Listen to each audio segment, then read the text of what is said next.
The snow fell softly upon Hartfield Manor on the evening of December the 23rd, 1815, each flake catching the golden light that spilled from the grand windows and transforming the grounds into a scene from a winter fairy tale that Eleanor Ashworth observed with the detached appreciation of one who had long ago stopped believing in such fantasies. She stood in the small alcove off the main ballroom, her fingers resting upon the ivory keys of the pianoforte, a position she had claimed deliberately for its promise of invisibility. And she wore the faded lavender gown that had seen 3 seasons now, its colour grown soft and unremarkable, much like Eleanor herself, or so the whispers suggested. Around her neck hung her mother's pearls, the single concession Mrs. Eleanor Ashworth had made to her elder daughter's appearance this evening, though Eleanor suspected this had more to do with keeping up appearances before the county than any maternal tenderness.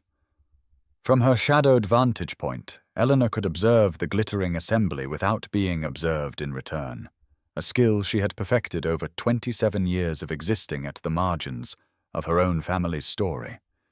And she watched as her younger sister Lydia held court in the center of the ballroom,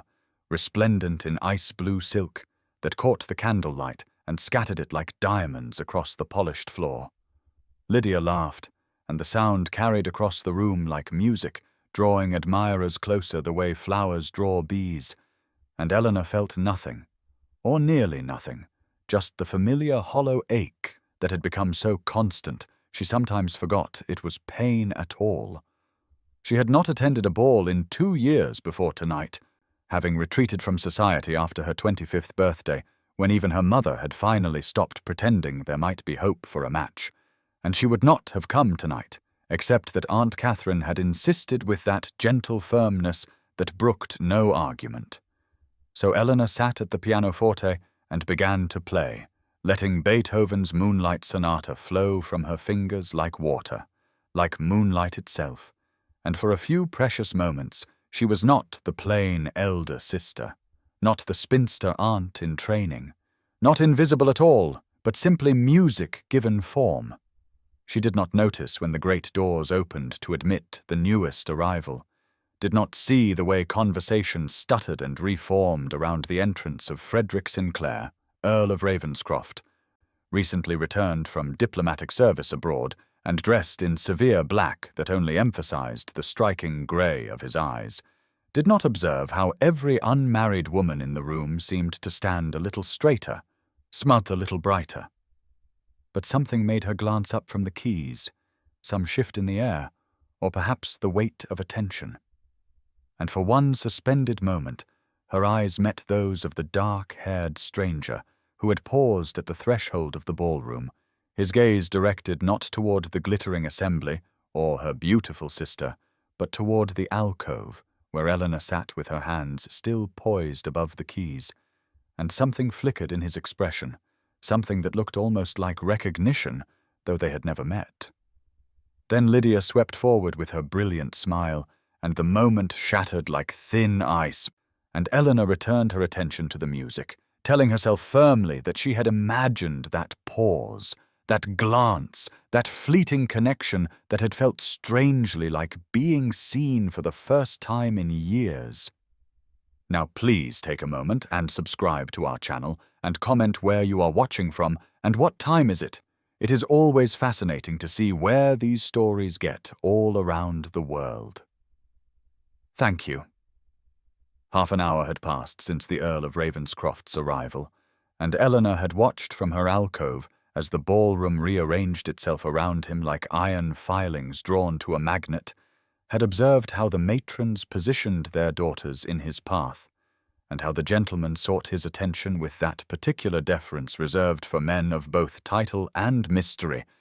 and through it all Lydia had remained at the center of his orbit, her golden hair catching the candlelight as she laughed and gestured with the easy grace of a woman who had never once doubted her own worth. Frederick Sinclair stood attentive at her side, his silver waistcoat gleaming beneath the holly garlands that adorned every pillar and doorway, and Eleanor told herself firmly that whatever she had imagined in that moment of his arrival had been nothing more than fancy, the desperate invention of a heart too long starved of notice. She let her fingers drift across the keys in something softer now, a gentle background melody that would not compete with conversation, and she watched as Lydia touched Frederick's arm with practiced intimacy,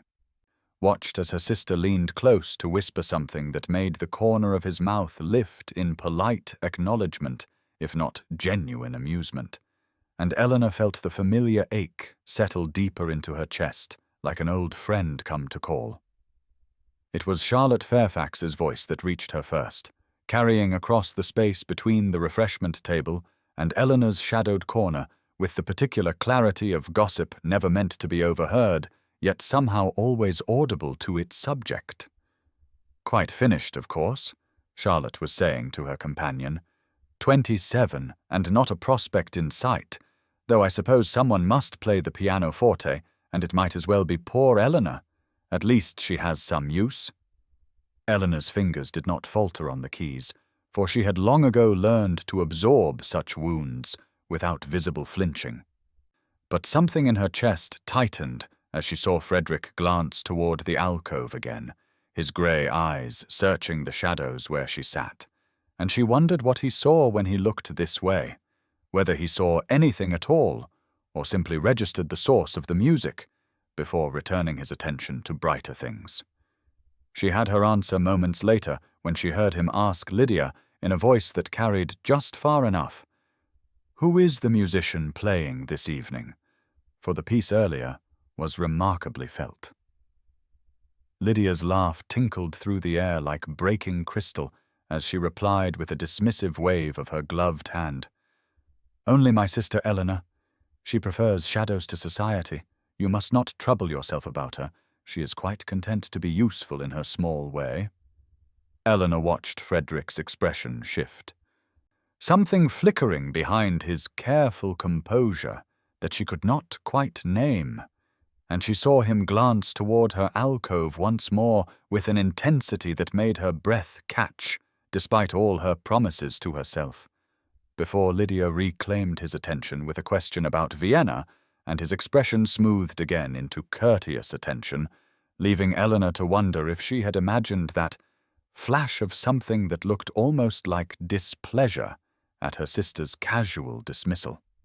The library was a sanctuary of shadow and firelight when Eleanor slipped through its heavy oak doors an hour later, having abandoned the pianoforte when she could no longer bear the weight of Charlotte's whispered cruelties,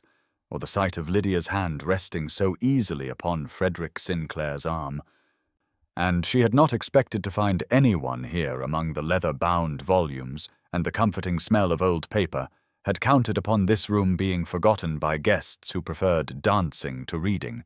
which was why she startled so visibly when a voice emerged from the darkness near the hearth, asking with quiet certainty whether she was the musician who had been playing Beethoven earlier.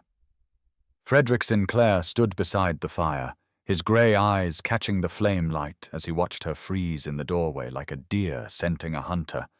and Eleanor felt her heart stutter painfully in her chest as she clutched the book she had come to retrieve. Marcus Aurelius pressed against her bodice like armor, and she heard herself say in a voice that sounded nothing like her own that she was merely Eleanor, the elder Miss Ashworth, and surely he was looking for her sister, who would be wondering where he had gone. He did not move from his position by the fire, but something in his expression shifted as he regarded her with an intensity that made her skin prickle with awareness, and he said simply that he was not looking for anyone, that he had come seeking quiet and found something far more interesting, for he had noticed the book in her hands and wondered if she truly read the Stoics or merely carried them for effect. The question should have offended her, would have offended her had it come from anyone else, but there was something in his tone that suggested genuine curiosity rather than mockery, and Eleanor found herself answering honestly that she found comfort in Marcus Aurelius, that his meditations on acceptance and dignity in the face of circumstances beyond one's control seemed particularly apt for a woman of 27, with few prospects and fewer illusions. Frederick was quiet for a long moment, the fire crackling between them and the distant strains of a country dance floating through the closed doors. And then he quoted softly that the object of life was not to be on the side of the majority, but to escape finding oneself in the ranks of the insane. And Eleanor felt something crack open in her chest at hearing those familiar words spoken in his low voice, at being seen not as the plain sister or the invisible spinster, but as someone who might understand such philosophy. She found herself moving closer to the fire without quite meaning to, found herself speaking about the meditations with an animation she had not felt in years, her hands moving as she talked about duty and acceptance and the peculiar freedom of expecting nothing. And Frederick watched her with those storm-grey eyes and said quietly that she had speaking hands, that they told truths her careful words tried to hide. And Eleanor fell silent, suddenly aware of how close they stood, how the firelight painted gold across his features, how for one impossible moment she had forgotten entirely that she was nobody, and he was an earl meant for her beautiful sister. The afternoon of December 26th arrived with a grey sky pressing low against the window panes of Ashworth House, and Eleanor sat in the morning room with her embroidery frame balanced upon her knees, her needle moving through the delicate outline of a winter rose, while servants carried ash from the Yule log out through the back passages and stripped holly garlands from the mantels. And she tried not to think about the library conversation that had replayed itself in her mind 100 times since the ball, tried not to remember the way Frederick Sinclair had looked at her in the firelight, or the way his voice had sounded when he quoted Marcus Aurelius as though philosophy were a language they shared, tried most desperately not to hope, for hope was a luxury she had long ago learned she could not afford. He had called twice since the ball, arriving each time with impeccable courtesy to pay his respects to the family, and each time Eleanor had told herself that his presence in their drawing-room had nothing to do with her, that the way he maneuvered conversations toward topics they had discussed in the library was merely coincidence, that the way his grey eyes sought hers across the room was simply the habit of a diplomat trained to observe every face in attendance, and yet she could not quite silence the treacherous voice that whispered, "Perhaps, perhaps, perhaps," with every glance he sent her way. The sound of her mother's voice in the hallway made Eleanor's needle pause mid-stitch, and she heard Mrs. Ashworth's particular tone of triumphant excitement as she ushered someone into the parlour next door, and then came the deeper murmur of Frederick's reply, and Eleanor bent her head lower over her embroidery as her heart began to pound with an urgency she despised herself for feeling. She did not look up when the parlour door opened 20 minutes later, did not look up when her mother swept into the morning room with Lydia trailing behind like a golden comet, did not look up until her mother announced in ringing tones that she had wonderful news to share, that the Earl of Ravenscroft had declared his intentions to formally court their Lydia, that they could expect an engagement within the season if all proceeded as it ought. Eleanor's hands remained steady on her embroidery frame through sheer force of will, and she made herself smile and offer congratulations to her sister, made herself meet Lydia's eyes and see the triumph blazing there, the slight curve of satisfaction on her sister's rosebud lips, as Lydia glanced at Eleanor with the certainty of a woman who had never doubted she would win any prize she desired. Frederick appeared in the doorway then, and Eleanor watched as something flickered across his features when their mother described how pleased he was to formalize his courtship, watched as his jaw tightened almost imperceptibly when Lydia took his arm with proprietary ease, and for one terrible moment his grey eyes found Eleanor's across the room with an expression she could not read, an expression that looked almost like apology or desperation or grief, before he schooled his features back into pleasant neutrality and allowed Lydia to lead him toward the window to admire the winter garden, and Eleanor returned her attention to the half-finished rose beneath her needle and began carefully, methodically, stitching closed every door through which hope might escape. The weeks that followed blurred together like watercolors left out in the rain, each day bringing Frederick to Ashworth House with the reliable certainty of the tide, and Eleanor learned to exist in a state of perpetual awareness that exhausted her more completely than any physical labor ever could. For she was always listening for the sound of his carriage on the gravel drive, always arranging her features into pleasant neutrality before entering any room where he might be seated beside Lydia on the settee, always finding reasons to be present and yet invisible, helpful and yet unobtrusive, the perfect elder sister who fetched forgotten shawls and poured tea and turned music pages when Lydia condescended to play for their guest. Frederick brought her books, and this was the cruelest kindness of all, for he would arrive with volumes tucked beneath his arm and present them to Eleanor with a casualness that fooled everyone except perhaps Aunt Catherine, whose sharp eyes missed nothing, saying he had found this translation of Seneca and thought she might appreciate it, or mentioning that this collection of essays had reminded him of their conversation about duty and desire, and Eleanor would accept each book with steady hands and murmured thanks, while something inside her chest cracked a little wider with every gift. She hid them in the library, these dangerous treasures, tucking them behind larger volumes where no one would think to look, and sometimes late at night she would retrieve them and trace her fingers over the pages he had touched, reading his margin notes in the candlelight and feeling closer to him in those solitary moments than she ever allowed herself to feel when he sat across from her in the drawing-room with Lydia's golden head tilted toward his shoulder. He laughed only with Eleanor, and this too was torture, for Lydia would chatter brightly about bonnets and balls and the latest gossip from Charlotte Fairfax, and Frederick would nod and make appropriate sounds of interest, but his face remained pleasant and distant until Eleanor said something quiet and dry from her corner chair, some observation about the absurdity of society or the hypocrisy of convention, and then his grey eyes would find hers, and his lips would curve into a genuine smile, and laughter would escape him before he could catch it, and Eleanor would look away quickly because she could not bear the weight of Lydia's irritated glance, or the knowledge that these moments belonged to her alone. Lydia complained constantly now, telling Charlotte within Eleanor's hearing that Frederick was dreadfully serious, that he never wanted to dance or gossip or do anything amusing, that she sometimes wondered if he had any feelings at all beneath that handsome face. And Eleanor stitched the final petals of her winter rose embroidery, and said nothing, though her needle shook slightly at the injustice of it all.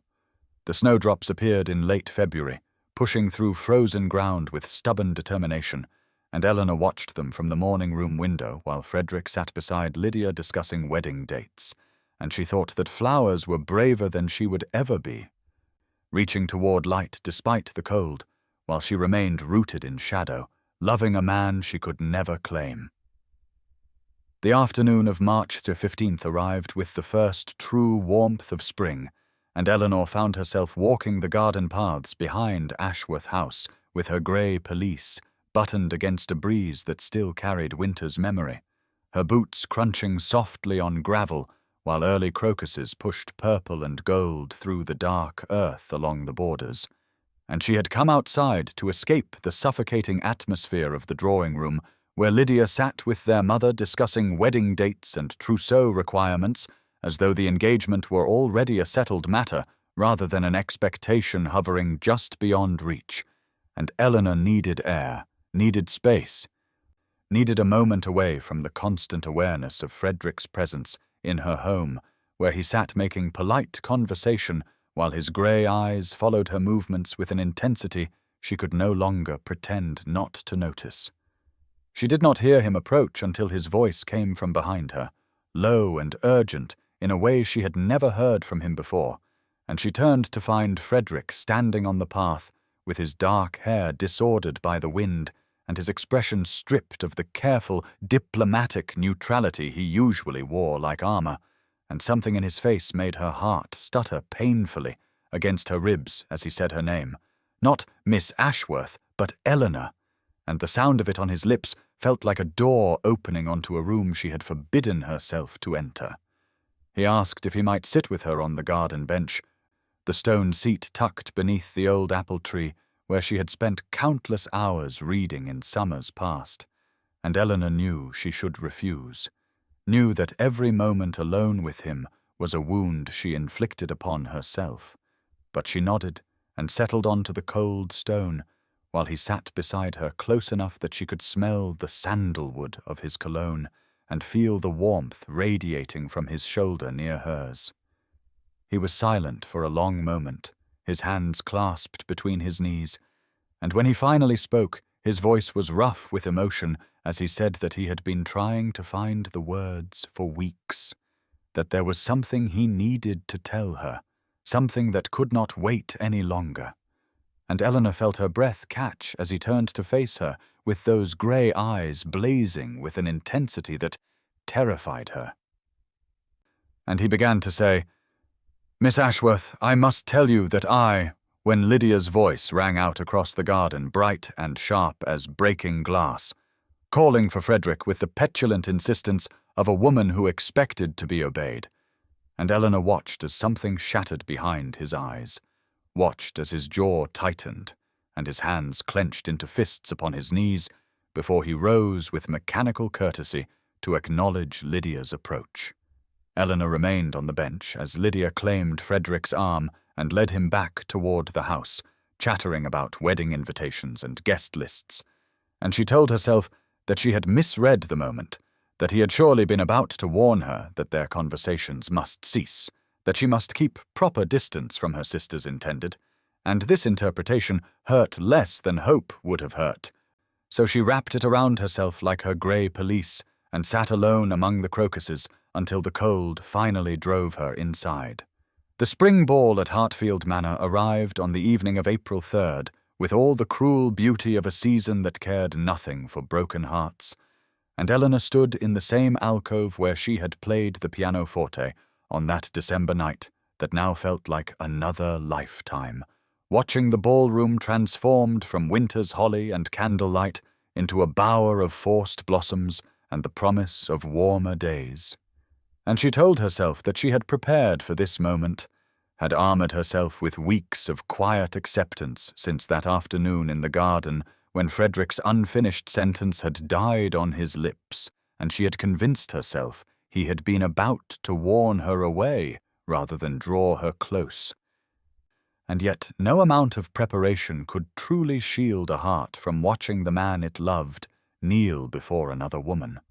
Frederick had received a letter from his mother 3 days prior, Lydia had announced triumphantly at breakfast, a letter urging swift action before the Dowager Countess's failing health prevented her from witnessing her son's happiness. And Eleanor had nodded and smiled and excused herself to vomit quietly in the garden behind the roses where no one could hear, and now she stood in her alcove wearing a gown of dove-grey that her mother had criticized as funereal, and watched as the guests gathered in a loose circle around Lydia, who glowed in pale pink silk like the dawn of a day Eleanor would not survive. Frederick entered the ballroom with the measured stride of a man walking toward his own execution, his dark evening clothes immaculate, his face arranged into an expression of pleasant anticipation that did not reach his grey eyes, and Eleanor watched him cross the polished floor toward Lydia, while the crowd parted before him like water before a ship's prow, and she gripped the windowsill behind her until her knuckles went white beneath her gloves, because she could not look away, could not spare herself this final wound. He knelt before Lydia with the grace of long practice at diplomatic ceremonies, producing a ring box from his pocket that contained the Sinclair sapphire, a stone the color of winter twilight that had adorned the hands of countesses for 6 generations, and his voice carried across the hushed ballroom as he spoke the words that would bind him to her sister forever. And in the moment before Lydia's triumphant yes rang out like a bell, Frederick's eyes lifted from his intended bride's face and found Eleanor's across the crowded room, and in that single heartbeat, She saw everything he could not say, every unspoken confession, every buried longing, every desperate wish that circumstances had been different.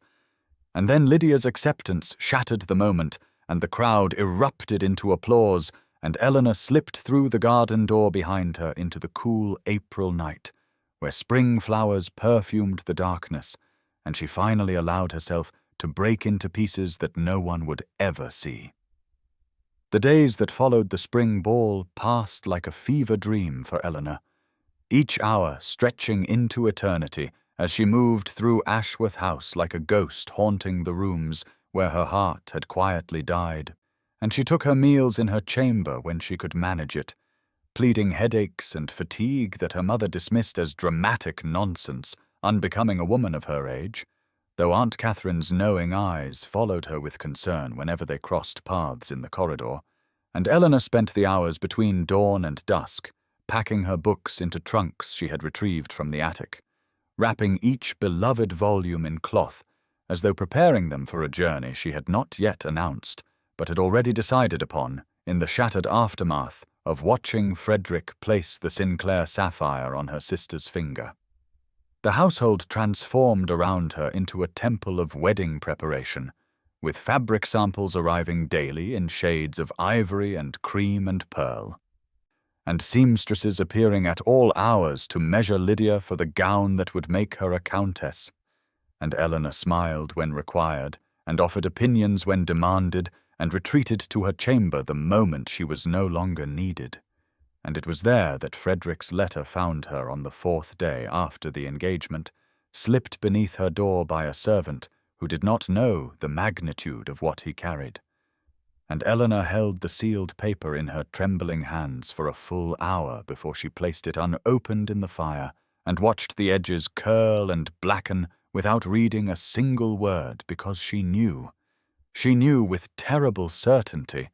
that whatever comfort or explanation or apology those pages contained would only make the leaving harder. Frederick came to call every afternoon that week, ostensibly to see his intended bride, but Eleanor heard from the servants that he asked after her health, inquired about her whereabouts, lingered in doorways hoping for a glimpse of the sister who had become expert at disappearing. And once she watched from the upstairs window as he stood in the garden staring at the bench beneath the apple tree, where he had almost told her something that might have changed everything, and the rigid line of his shoulders spoke of a despair that matched her own. But she turned away because his pain was not her burden to carry. Not any more. On the 10th day she descended to the drawing-room where her parents sat with Lydia reviewing invitation lists, and announced in a voice that did not waver that Aunt Catherine had invited her to Bath for an extended visit, and that she intended to leave within the week, and her mother's relief was palpable. One less spinster daughter cluttering the house during wedding preparations, while her father's mild protest died quickly under his wife's quelling glance, and only Lydia looked up with something like suspicion flickering in her blue eyes before she shrugged and returned to debating whether the Fairfax family deserved an invitation after Charlotte's recent slight, and Eleanor climbed the stairs to finish her packing with the taste of freedom bitter as ash upon her tongue.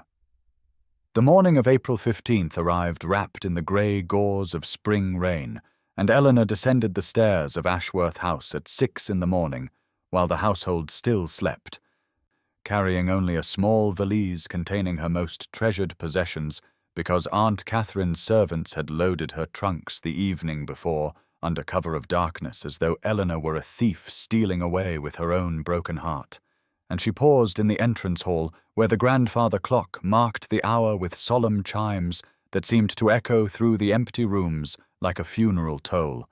and she allowed herself one final moment to look upon the home where she had spent 27 years learning to be invisible, to take up no space, to want nothing that might inconvenience others. And she found that the ache she expected was dulled by exhaustion into something almost bearable, a hollow resignation that would have to suffice for courage. She moved through the silent house like a spectre visiting familiar haunts.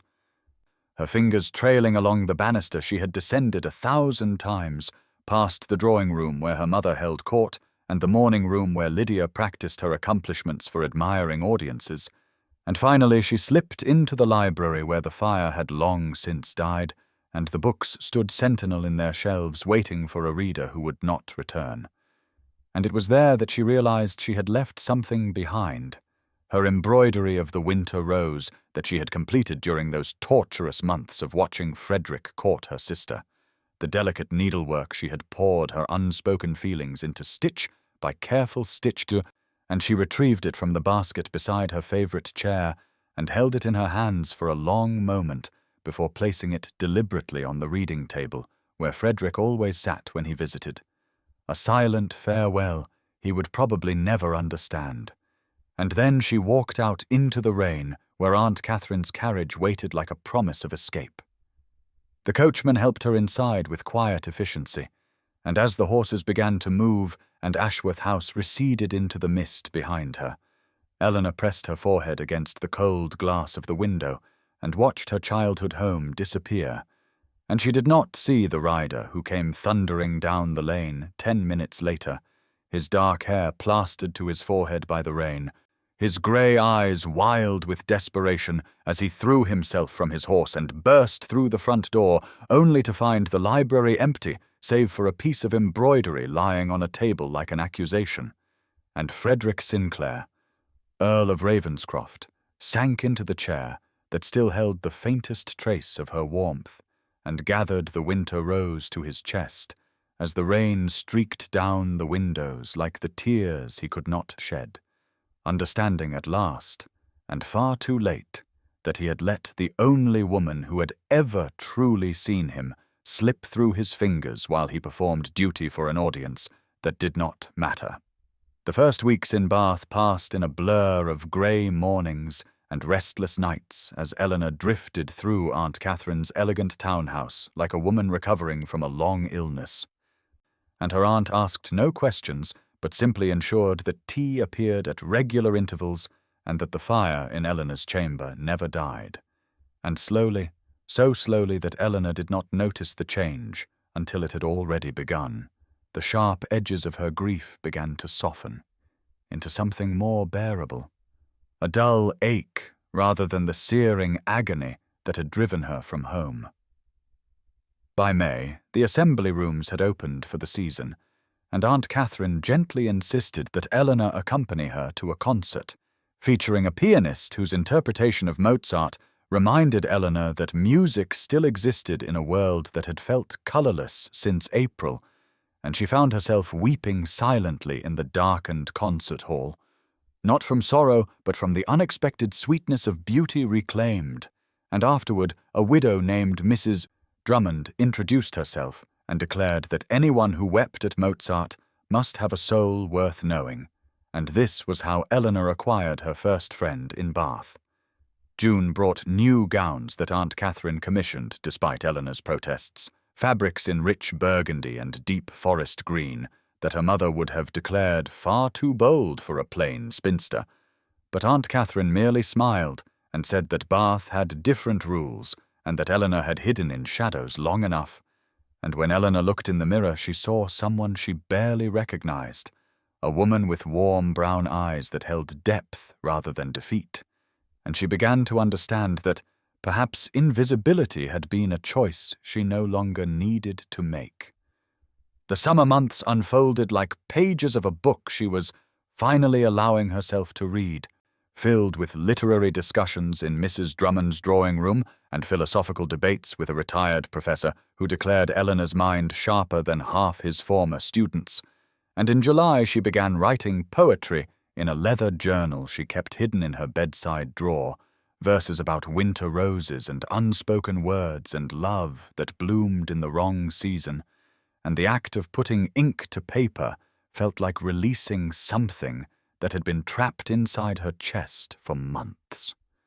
Aunt Catherine found her writing one August afternoon and said nothing except that some feelings were too large for silence, and Eleanor did not know that 200 miles away Frederick Sinclair sat in his study surrounded by letters he would never send, pages filled with apologies and confessions and desperate questions about whether she was well, whether she was happy, whether she ever thought of a library conversation that had changed everything.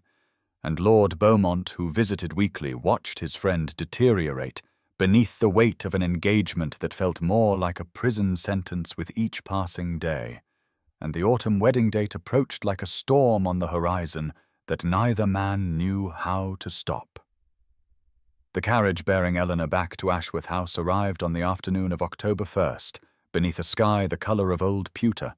and the autumn leaves swirled around the wheels like whispered warnings as she pressed her gloved hand against the window and watched her childhood home emerge from the avenue of oaks that had witnessed her departure 5 months earlier, when she had been a woman held together by nothing but determination and the desperate need to escape.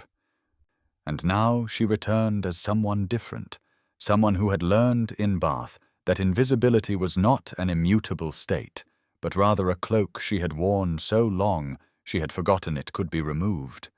And Aunt Catherine squeezed her hand and murmured that she need only say the word, and they would turn back to Bath, and propriety could hang itself. But Eleanor shook her head because she had promised her father, and because some part of her needed to prove that she could stand in the same room as Frederick Sinclair and watch him marry her sister without shattering into pieces on the church floor. The household erupted into activity at their arrival, with servants carrying trunks, and her mother emerging to exclaim over how well Eleanor looked, while simultaneously noting that burgundy was rather a bold choice, and had she gained weight in Bath, and Lydia swept down the stairs in a flurry of complaints about ribbon deliveries and uncooperative modistes, and barely spared Eleanor a glance, beyond remarking that at least someone was finally here to help, because she was simply exhausted from all the preparations. And it was into this chaos that Frederick Sinclair walked through the front door on an errand regarding the wedding breakfast arrangements, and for one crystalline moment the world stopped spinning as his grey eyes found Eleanor standing in the entrance hall in her new burgundy travelling dress, with her hair styled in the softer fashion that Mrs. Drummond had insisted suited her face. And she watched something shatter and rebuild itself in his expression as he took in the changes that 5 months had wrought, the quiet confidence in her posture, the calm steadiness of her gaze that no longer slid away from his in practiced deference, the way she inclined her head in polite acknowledgement, as though he were merely an acquaintance, and not the man whose memory had haunted every poem she had written in her hidden journal. Frederick seemed unable to speak for a long moment, his face pale beneath the tan he had acquired from long rides across his estate. And when he finally managed to say, "Welcome home, Miss Ashworth," his voice emerged rough and strange, and Lydia immediately claimed his attention with a litany of grievances about the florist, while Aunt Catherine watched the entire exchange with knowing eyes, and later told Eleanor that if that man married Lydia Ashworth, it would be the greatest tragedy she had witnessed since the Revolution in France. And Eleanor replied that some tragedies were simply the price of honour, though her hands trembled as she unpacked her poetry journal and hid it beneath her pillow, where no one would ever find the evidence of her breaking heart. The week that followed Eleanor's return unfolded like a slow torture designed by fate itself, each day bringing fresh opportunities for the paths of Eleanor and Frederick to cross, in ways that left her breathless and desperate to maintain the composure she had cultivated so carefully in Bath, and she threw herself into wedding preparations with a determination that bordered on manic, arranging flowers and addressing invitations and consulting with the modiste about Lydia's veil, as though burying herself in details could somehow protect her from the grey eyes that seemed to find her in every room she entered. On the morning of October 8th, Frederick appeared in the breakfast room where Eleanor sat alone reviewing the seating arrangements for the wedding breakfast, and instead of retreating as propriety demanded, he pulled out the chair beside her and asked in a low voice what she had been doing in Bath all those months. And she replied, organizing Aunt Catherine's correspondence, which was not entirely untrue, but he studied her face with an intensity that made her hands tremble, and said he had heard she spent considerable time writing, and her heart seized because no one should have known about the poetry. And when she denied it, her voice emerged too quickly, and he smiled that rare half-smile that had haunted her dreams, and said that Mrs. Drummond had written to a mutual acquaintance praising Miss Ashworth's remarkable verses about winter roses.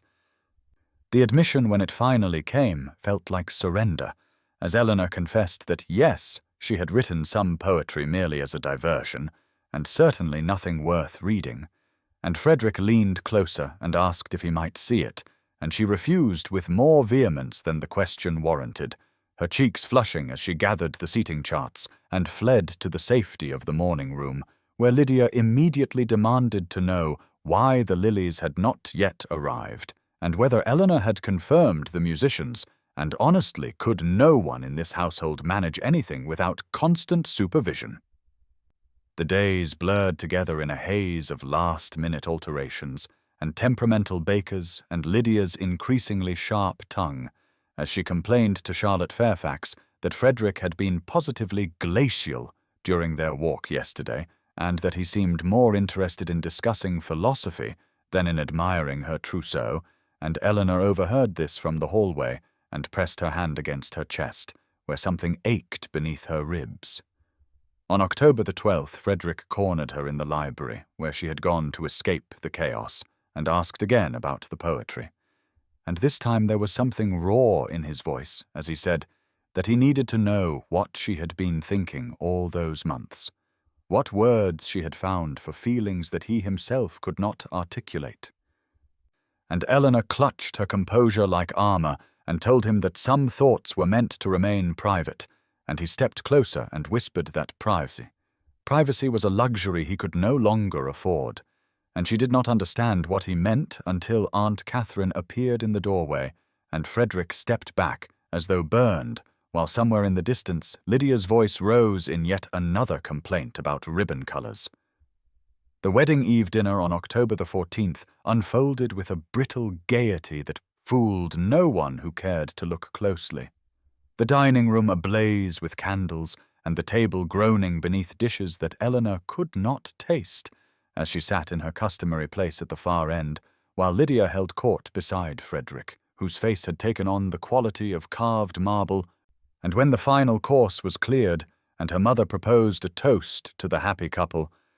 Eleanor felt something crack behind her ribs, and excused herself with murmured apologies about needing fresh air, slipping through the French doors into the October garden, where the last roses clung to their stems in defiance of the coming frost, and the same bench where Frederick had almost spoken, all those months ago, waited beneath the skeleton branches of the old oak tree. She did not hear him follow, but she felt his presence like a change in atmospheric pressure, the way the air itself seemed to thicken when he drew near, and when he said her name, not Miss Ashworth, but Eleanor, she closed her eyes against the intimacy of the sound and told him he should return to his betrothed, and he replied that he could not spend another moment pretending when tomorrow would seal a fate he had never truly chosen. And she turned to face him. Then, seeing in the moonlight that his composure had finally shattered, his grey eyes wild with something that looked like desperation, or perhaps liberation, he told her everything in a rush of words that seemed to have been dammed behind his teeth for months, that he had known since the Christmas ball, when he heard her playing and felt something shift in his chest, that every moment with Lydia had been an exercise in endurance, while every stolen conversation with Eleanor had been the only truth in his manufactured courtship. That he had written her dozens of letters in Bath, confessing everything only to burn them because he had no right to burden her with feelings that circumstance had made impossible. And when he said it has always been you, Eleanor felt tears sliding down her cheeks because she had spent nearly a year telling herself she had imagined the connection, and here he stood, offering confirmation of everything she had forbidden herself to hope. But even as her heart cracked open, she found herself shaking her head and stepping backward, because she knew what honor demanded, and she told him that he had given his word, and that Lydia expected him at the altar tomorrow, and that she would not be the reason he became a man who broke sacred promises. And Frederick reached for her hands and held them between his own, and asked if she truly expected him to marry a woman he did not love, while the woman who held his heart stood witness to the ceremony. And Eleanor whispered that expectations had governed her entire life, and that sometimes duty was all that remained when love became impossible. And she pulled her hands free and fled back toward the house before her resolve could crumble, leaving Frederick standing alone beside the dying roses, with the weight of tomorrow pressing down upon them both like a sentence already pronounced. The morning of October 15th dawned grey and cold, as Eleanor rose from a bed where sleep had never truly found her. Her eyes, swollen from hours of silent weeping, pressed into her pillow, where no one could hear the sounds of her heart breaking. And by 9 o'clock she stood in Lydia's chamber, performing the final duty that sisterhood demanded, as she wove orange blossoms into her sister's golden hair with fingers that trembled only slightly, a betrayal she concealed by keeping her hands moving constantly through the gleaming tresses, while Lydia prattled about the breakfast menu and whether the weather would hold, and how Frederick had seemed rather strange at dinner last evening, though, of course, all bridegrooms grew nervous, and Charlotte Fairfax's brother had apparently been sick with anxiety before his wedding, so really it was quite flattering when one thought about it properly. Eleanor made appropriate sounds of agreement, while her mind replayed every word Frederick had spoken in the garden, the raw confession that had confirmed everything she had forbidden herself to believe. And she wondered how she would survive the next 2 hours standing in that church, watching the man she loved bind himself to another woman, watching him speak vows that should have been impossible after what had passed between them beneath the dying roses. And yet she knew with terrible certainty that he would do his duty because she had demanded it of him, and because honor was the architecture of his character, even when honor required the demolition of happiness. The wedding dress lay across the bed like a sacrifice, ivory silk and Brussels lace that their mother had commissioned from London at tremendous expense. And when Eleanor helped Lydia into the elaborate creation, she felt as though she were dressing a lamb for some ancient ritual, beautiful and doomed in ways the lamb could never comprehend. For Lydia remained blissfully ignorant of the confession in the garden and the devastation it had wrought upon both the man she would marry and the sister who fastened her buttons with steady hands and a shattered soul. At 9:30, the household erupted into final preparations, their mother issuing commands like a general marshalling troops, while their father stood bewildered in his best coat, asking whether anyone had seen his spectacles. And through it all, Eleanor moved like a ghost, performing tasks she would not remember, adjusting Lydia's veil and locating the missing prayer book, and assuring Charlotte Fairfax that yes, the flowers at the church would be magnificent, and yes, Lydia made the most beautiful bride the county had ever seen, and if her voice emerged hollow and strange, no one noticed, because no one ever noticed Eleanor. Not truly, except for one man who had seen her from the very beginning, and who at this moment was presumably dressing for his own execution in the Ravenscroft townhouse across the village, while Lord Beaumont offered whatever comfort could be found for a bridegroom who had confessed his love to the wrong sister mere hours before he was required to marry the right one. The carriage procession to St. Michael's Church began at 10:30, the grey October sky pressing down upon the assembled family like a physical weight as Eleanor climbed into the second carriage with Aunt Catherine, while Lydia travelled in bridal splendour with their parents in the first. And through the window, Eleanor watched the familiar countryside roll past with the detachment of someone already departed, already gone from this place in every way that mattered, even as her body remained trapped in ivory muslin and the cameo brooch Aunt Catherine had pressed into her hands that morning with a look of such profound understanding that Eleanor had nearly broken down entirely. The church appeared through the bare trees, its ancient stone walls draped in late autumn ivy, and the doors thrown open to receive the guests who had gathered from across the county to witness the Earl of Ravenscroft claim his bride, and Eleanor felt her stomach clench as she stepped down from the carriage and saw the crowd already assembled inside. The whispers that followed her entrance, a familiar chorus of pity and dismissal as she took her place in the family pew near the front, where she would have an unobstructed view of everything she could not bear to see. Frederick stood at the altar with Lord Beaumont beside him, and even from this distance Eleanor could see the tension in his shoulders, the way his hands remained clasped behind his back, as though he were restraining himself from some action that propriety forbade. And when his grey eyes found hers across the flower-bedecked church, she saw something that might have been apology, or desperation, or farewell, a look so raw that she had to drop her gaze to the prayer book in her lap before she shattered entirely. The music swelled as Lydia appeared in the doorway, a vision in ivory silk and Brussels lace with orange blossoms crowning her golden hair, and the congregation rose as one to witness her progress down the aisle on their father's arm,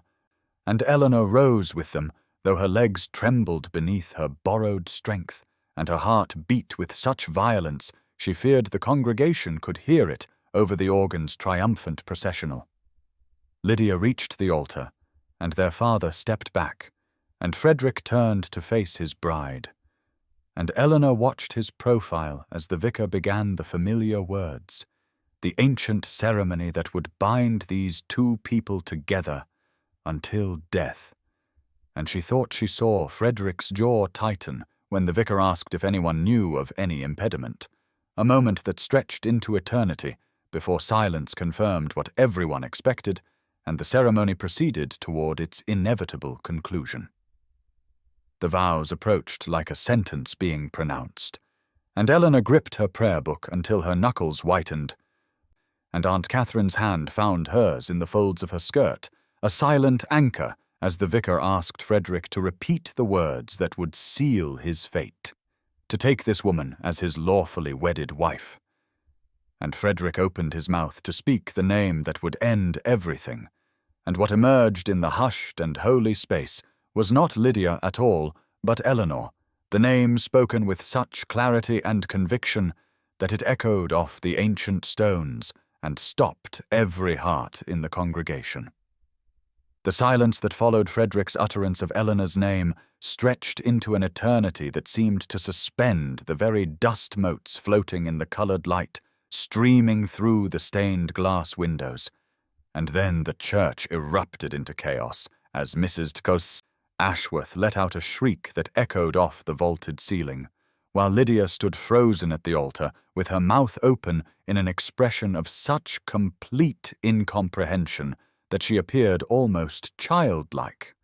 and Eleanor herself could not move, or breathe, or think beyond the single impossibility of what had just occurred, the sound of her own name still reverberating through her bones like the final chord of some magnificent symphony she had never expected to hear.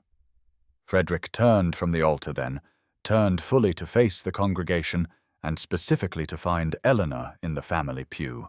and his grey eyes held such desperate hope and such profound relief that she understood with sudden clarity that this had not been an accident or a slip of the tongue, but a deliberate choice, a declaration made in the most public and irrevocable manner possible. And when he began to walk toward her down the aisle he had just traversed in the opposite direction, the guests parted before him like water before a ship's prow, too stunned to do anything but make way for this unprecedented breach of every social convention they had ever known.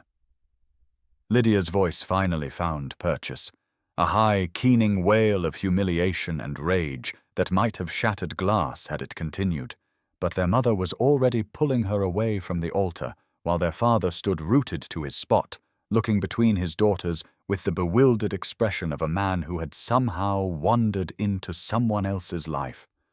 And through it all, Frederick kept walking until he stood before Eleanor's pew and extended his hand to her with the same quiet certainty he he had shown when he first sought her in the library nearly a year ago. She should refuse him, Eleanor knew, should maintain the dignity she had cultivated in Bath, and walk away from this disaster that would destroy her sister and scandalize her family, and provide gossip fodder for the county for decades to come. But when she looked into Frederick's eyes, she saw everything she had forbidden herself to want reflected back at her, saw a future that included partnership and passion and being truly seen by another soul. And before she could think better of it, her hand was rising to meet his, her fingers closing around his warm palm as he drew her to her feet. Aunt Catherine's quiet voice came from beside her, steady and calm amid the pandemonium, telling her to go with him, to take this chance that life had so unexpectedly offered.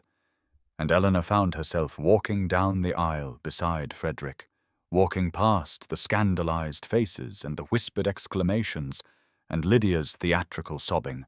walking toward the church doors that stood open to the grey October sky, where the first drops of rain were beginning to fall like a blessing or a baptism. And she did not look back, because everything she wanted was walking beside her, holding her hand with a grip that promised never to let go. Frederick's carriage waited at the church gate, the horses stamping impatiently in the light rain as he handed Eleanor up into the shelter of the enclosed cabin and followed close behind, pulling the door shut against the sounds of chaos still emanating from within St. Michael's, where his abandoned bride wept in her mother's arms, and society matrons clutched their pearls in scandalized delight at having witnessed the most dramatic wedding disruption in county history. And as the carriage lurched into motion, Eleanor found herself pressed against Frederick's side in the intimate space, her hand still clasped in his, as though he feared she might dissolve like morning mist if he released her for even a moment. Neither spoke as the carriage rattled down the lane away from the church, away from the wreckage of expectations and the ruins of a union that should never have been contemplated. And Eleanor could hear her own heart pounding in the silence,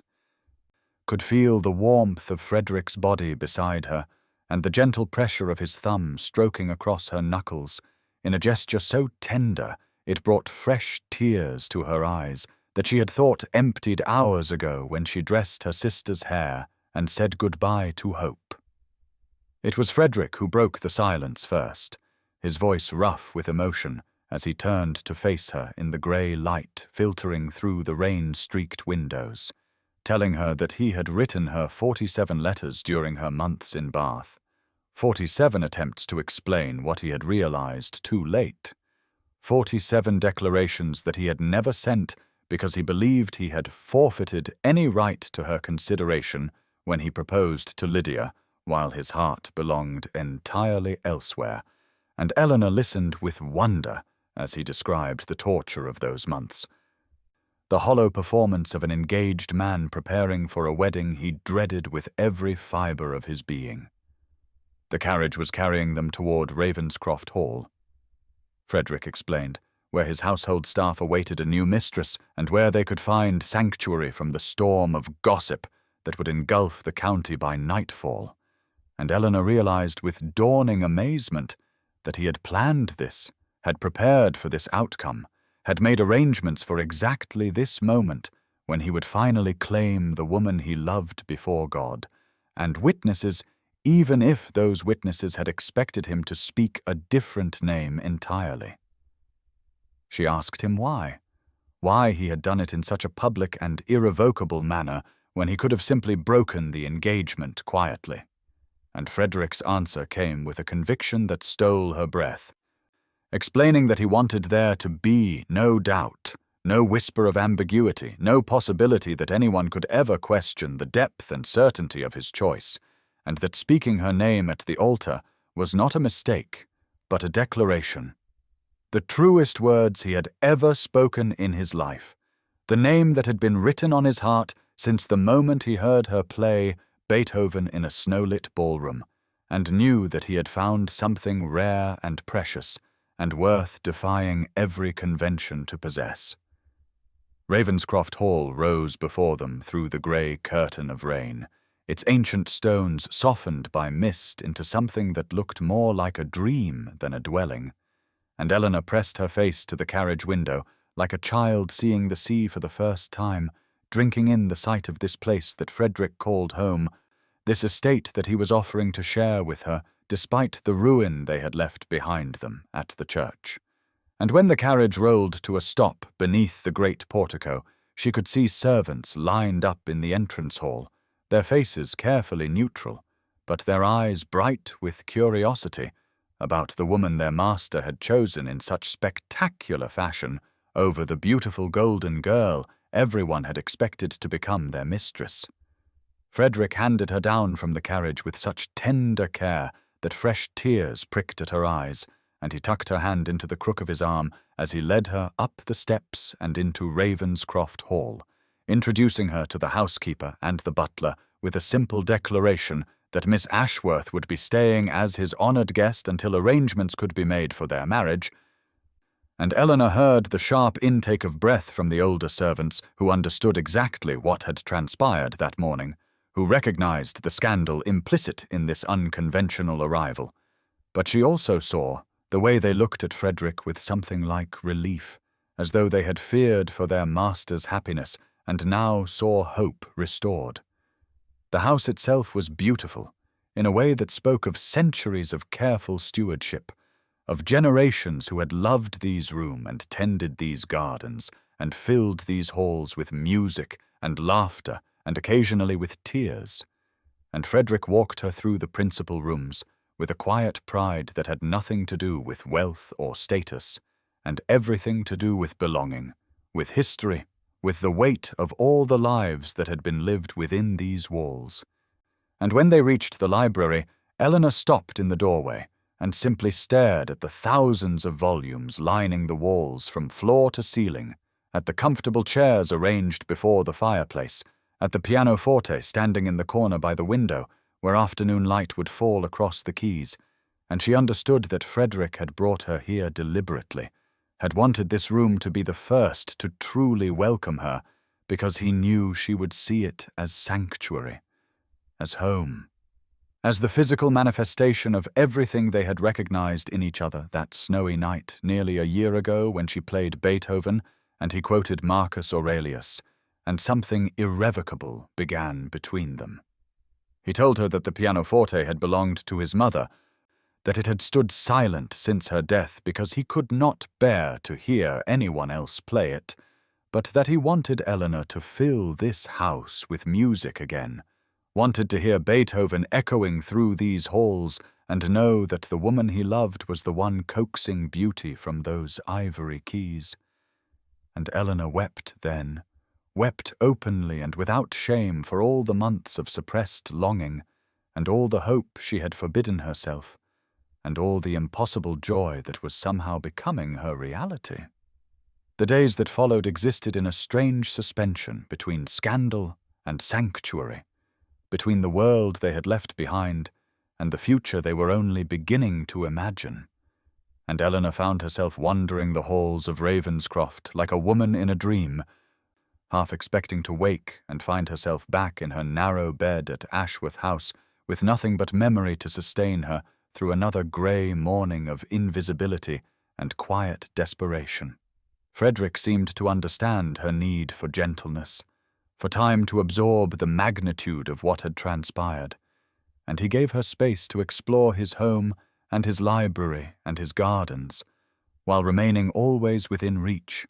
always ready with a quiet word or a warm glance, or the simple gift of his presence when she needed reassurance that this impossible happiness was real and lasting, and not some cruel trick of fate designed to raise her hopes only to dash them more thoroughly than before. Letters began arriving on the third day, first a trickle and then a flood, some addressed to Frederick in outraged script from society, matrons demanding explanations, others addressed to Eleanor in her mother's furious hand accusing her of deliberately stealing her sister's happiness through witchcraft or seduction or some other dark art that Mrs. Ashworth's limited imagination could conjure. and Frederick intercepted them all before Eleanor could read them, building a small bonfire in his study fireplace and feeding the poison to the flames, while Eleanor watched with mingled gratitude and guilt for the rift she had caused in her family. But not all the correspondence brought pain, for on the 5th day Aunt Catherine's carriage rolled up the drive bearing that magnificent woman herself, her face wreathed in triumphant smiles as she swept into Ravenscroft Hall and gathered Eleanor into an embrace that smelled of lavender and love and vindication, declaring that she had known from the Christmas ball that Frederick Sinclair was no fool, despite his unfortunate detour through the murky waters of duty and expectation, and that Eleanor deserved every happiness that was finally coming her way after years of being overlooked by a family too blind to see the treasure in their midst. Lord Beaumont arrived with Aunt Catherine, having escorted her from Bath with tales of the scandal spreading through every drawing-room in England and growing more dramatic with each retelling until the story bore little resemblance to truth but made for excellent entertainment over tea and cards. And Eleanor found herself laughing for the first time since the wedding. That wasn't. Found herself surrounded by people who loved her and championed her and saw her exactly as Frederick did. Not as the plain elder sister or the spinster on the shelf, but as a woman worthy of devotion and grand gestures, and a love story that would be whispered about for generations. Frederick watched her laughing with her aunt and his friend, watched the colour return to her cheeks and the light return to her eyes, and Eleanor caught him, watching with an expression of such profound relief and joy that she understood he had been as afraid as she was, afraid that the world would succeed in dimming what had blazed between them, afraid that doubt and guilt would poison the garden before the first flower could bloom. The wedding preparations continued despite the scandal, though now they were preparations for an entirely different bride. And Frederick threw himself into securing the special license with the same single-minded determination he had shown when he spoke Eleanor's name at the altar instead of Lydia's, refusing to allow society's disapproval or bureaucratic obstacles to delay the union that should have happened months ago. If only he had possessed the courage to follow his heart instead of his duty. Aunt Catherine appointed herself chief architect of what she called the redemption wedding, declaring that Eleanor would not slink into marriage like a thief ashamed of her prize, but would instead walk down the aisle of Ravenscroft's private chapel in a gown of ivory silk that Aunt Catherine had commissioned from Bath's finest modiste, in anticipation of exactly this outcome, and Eleanor laughed through her tears at her aunt's admission that she had ordered the dress months ago after watching Frederick watch Eleanor at the Christmas ball and recognizing what neither of them had yet understood about themselves. The days took on a quality of golden unreality as the household prepared for a celebration that felt less like a social obligation and more like a homecoming,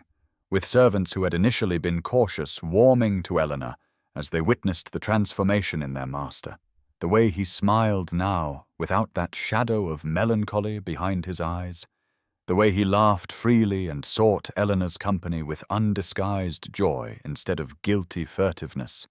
the way he became again the man they remembered from before his mother's illness had weighted him with duty and grief. Frederick insisted on showing Eleanor every corner of the estate, walking her through gardens that would bloom in spring and orchards that would bear fruit in summer and meadows that would turn golden in autumn, painting pictures with words of all the seasons they would share together in this place that he loved so fiercely, and had feared he would never truly share with anyone who understood why it mattered. And Eleanor listened,